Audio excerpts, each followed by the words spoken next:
نبی علیہ الصلوۃ والسلام فرمائی ما منکم من احد یتوضأ پتاسو کی کم یو کس هم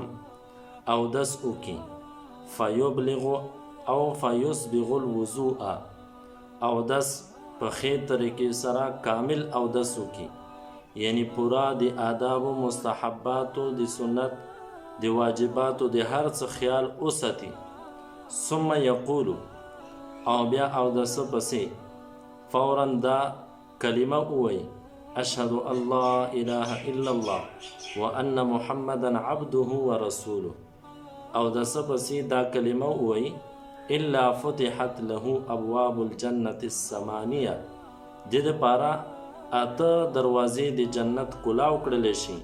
یدخلها من ایها شاء د ده خوښه ده چې په کمې دروازې داخلیږي